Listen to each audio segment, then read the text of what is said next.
નમસ્કાર મિત્રો, હું યજ્ઞેશ સોની સુંદેશ્વરી જ્વેલર્સ તાનેરાથી આજે સીતારામ સેવા શક્તિ ફાઉન્ડેશન જે અનાપુર છોટા ખાતે આવેલું છે અને સીતારામ બાપુની આજે મુલાકાત લીધી છે, ફાઉન્ડેશનની આજે મુલાકાત લીધી છે. બાપુના આશીર્વાદ લઈને આપણે આ વિડીયોની શરૂઆત કરીએ છીએ. બાપુ, તમારા ફાઉન્ડેશનની અંદર આજે અમે સેવા જોઈને ખરેખર ખૂબ જ આનંદ આવી ગયો કે આજે અવિરત આપ સેવા કરી રહ્યા છો. ખરેખર ખૂબ જ વંદનીય છે અને સરાહનીય છે. આવી પ્રેરણા તમને ક્યાંથી મળી એ થોડું જાણવાનો પ્રયત્ન કરીશું. સીતારામ, જય ગૌ માતા, જય ગોપાલ. પ્રભુ, આમ તો ગૌશાળા હું આવ્યો ત્યારે 5 વર્ષથી જ્યારે શરૂઆત ગૌશાળાની કરી હતી, પરંતુ જે પ્રભુજીની આ સેવા માટે તો લગભગ મારા ઘણા વર્ષોથી 10 વર્ષો પહેલાંથી 10-15 વર્ષો પહેલેથી જ વિચાર હતો કે હું જ્યારે ક્યાંક બહાર નીકળતો ને ત્યારે કોઈ રસ્તામાં જોતો ને ત્યારે અંદરથી દુઃખ થતું કે હું સુરક્ષિત સારી રીતે જિંદગી જીવી શકું તો કેમ ના જીવી શકે. આ માટે આનો વિચાર પહેલેથી ચાલુ હતો, પરંતુ સમય આવી ગયો. ચૈત્ર મહિનાની પૂનમના દિવસે દાદાનો અઠીલાનો આદેશ થઈ ગયો એટલે પ્રભુજીની પછી આ સ્થાપના શરૂઆત કરી નાખી.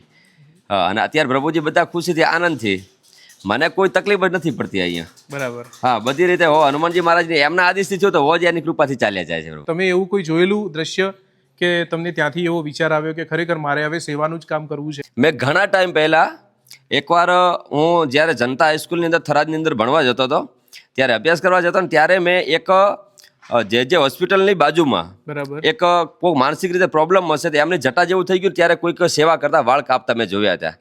ત્યારે મને ખુદને એમ ઈચ્છા હતી કે મતલબ આ જો લોકો સેવા કરી શકે હું કેમ ના કરી શકું. પછી જ્યારથી મેં ભગવું ધારણ કર્યું ત્યારથી મારો સંકલ્પ જ હતો કે હું ગૌ સેવા કરું, પ્રભુજીની સેવા કરું. કોઈ પણ અહીંયા અન્નક્ષેત્ર અત્યારે ચાલુ છે, બધી હું કોઈ પણ અહીંયા જે દુઃખી છે એ કોઈ જીવ દુઃખી ના રહેવો જોઈએ એ સેવા માટે કરી પહેલેથી વિચારો હતા. અને ભગવું પહેરું ત્યારે પ્રભુ આગળ પ્રાર્થના કરી હતી કે માળા કમ અને કર્મ જ્યાદા કરીશ. તો આજે હું માળા કમ કરું છું.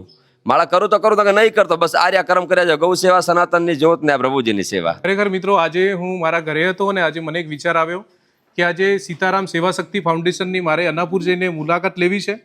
અને ખરેખર હું દિલથી આવ્યો છું અહીંયા. એવું નથી કે ફક્ત વિડીયો બનાવવાના આશ્ચર્યથી. બાપુ ક્રાંતિકારી વિચારધારાવાળા વ્યક્તિ છે, તો આપ સૌને ખ્યાલ છે.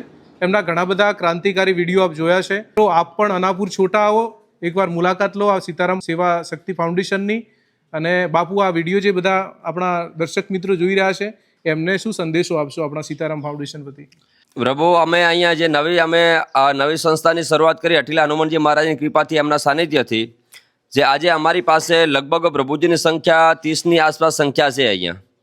અને લગભગ દિવસના કાયમી 2 થી 3 ફોન તો આવ્યા જ જતા હોય છે, ચાલુ જ હોય છે કે બાપુ આજે અહીંયા પ્રભુજી છે, અહીંયા પ્રભુજી છે. હું તો બધાને આ વિડીયાના માધ્યમથી એક જ વસ્તુ જણાવવા માંગુ કે ધાનેરા તાલુકાની અંદર એક પ્રભુજી માટે સારી માનવતાની જ્યોત જાગી છે.